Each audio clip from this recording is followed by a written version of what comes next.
আসসালামু আলাইকুম। বাংলাদেশ বেতার রংপুর স্থানীয় খবরে আমন্ত্রণ জানাচ্ছি তৌহিদা ইসলাম।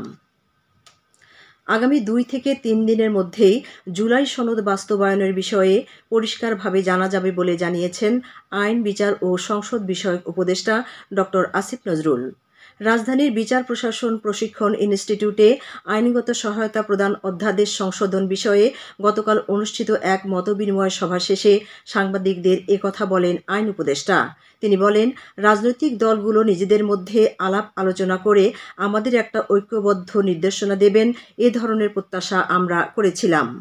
মতবিনিময় সভায় জাতীয় আইনগত সহায়তা প্রদান সংস্থার পক্ষ থেকে আইনগত সহায়তা প্রদান দ্বিতীয় সংশোধন অধ্যাদেশ 2025-এর খসড়া উপস্থাপন করা হয়। রংপুরের বেগম রোকেয়া বিশ্ববিদ্যালয়ে কেন্দ্রীয় শিক্ষার্থী সংসদ ও হল শিক্ষার্থী সংসদ সমূহের নির্বাচনের জন্য 6 সদস্যের নির্বাচন কমিশন পুনর্গঠন করা হয়েছে।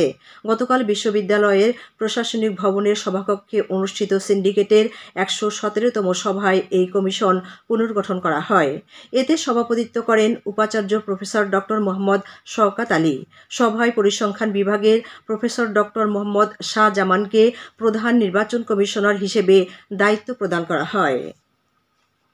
দল বা প্রতীক দেখে নয়, জন আকাঙ্ক্ষার দেশ গড়তে এবং এলাকার উন্নয়নে যে ভূমিকা রাখতে পারবে এমন ব্যক্তিকে সমর্থন দিতে আহ্বান জানিয়েছে জাতীয় নাগরিক পার্টি এনসিপির সদস্য সচিব আক্তার হোসেন। গতকাল রংপুরের কাউনিয়ার চর পল্লিমারি তহসিলটারি গ্রামে অনুষ্ঠিত এক উঠান বৈঠকে তিনি এ আহ্বান জানান। আক্তার হোসেন বলেন, স্বৈরাচার মুক্ত দেশ গঠনে সবাইকে ভূমিকা রাখতে হবে। বৈষম্যহীন, জবাবদিহিতামূলক, ন্যায্যতার বাংলাদেশ গড়তে অনেক মানুষ শহীদ হয়েছেন। তাদের আত্মত্যাগকে ধারণ করে দেশকে সঠিক পথে এগিয়ে নিতে হবে। উঠান বৈঠকে অন্যান্যের মধ্যে এনসিপির কাউনিয়া উপজেলার প্রধান সমন্বয়ক সাইদুল আলম বক্তব্য রাখেন। রংপুর ও কুড়িগ্রামে পুলিশের পৃথক অভিযানে গত 24 ঘণ্টায় কার্যক্রম নিষিদ্ধ আওয়ামী লীগ, স্বেচ্ছাসেবক লীগ, যুবলীগ ও ছাত্রলীগের 17 জন নেতা গ্রেপ্তার হয়েছেন। তাদের বিরুদ্ধে বৈষম্যবিরোধী আন্দোলনে হামলা ও হত্যাচেষ্টা ছাড়াও নাশকতাসহ সরকার বিরোধী অপতৎপরতার অভিযোগ রয়েছে।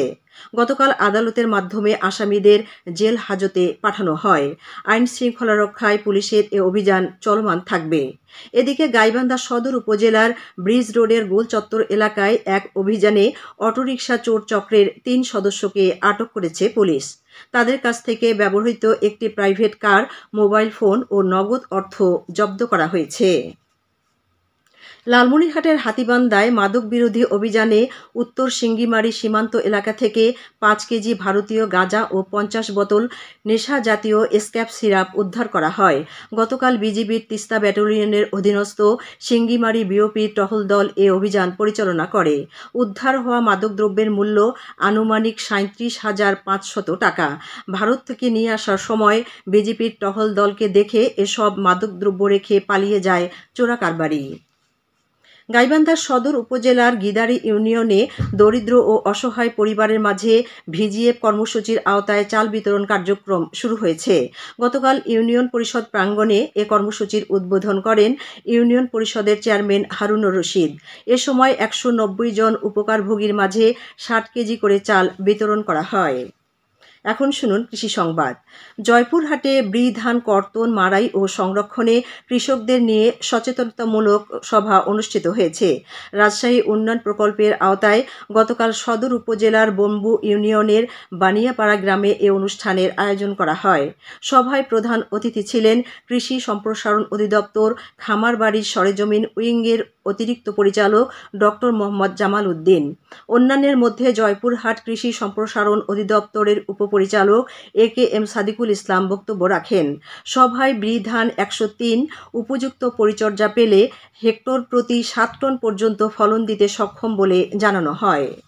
খেলার খবর, ক্রিকেট। রংপুর আদালত চত্বরে অনুষ্ঠানরত আইনজীবী সমিতি আয়োজিত T10 ক্রিকেট লিগের আজকের খেলায় মেঘনা ওয়ারিয়র্স ও যমুনা রাইডার্স একে অপরের মোকাবেলা করবে। গতকালের খেলায় ধরলা হান্টার্স 5 উইকেটে ঘাগট ওয়ারিয়র্সকে পরাজিত করে। খেলায় ম্যান অব দ্য ম্যাচ হন ধরলা হান্টার্সের খেলোয়াড় অ্যাডভোকেট রাশেদুজ্জামান রাসেল। সবশেষে আবহাওয়া।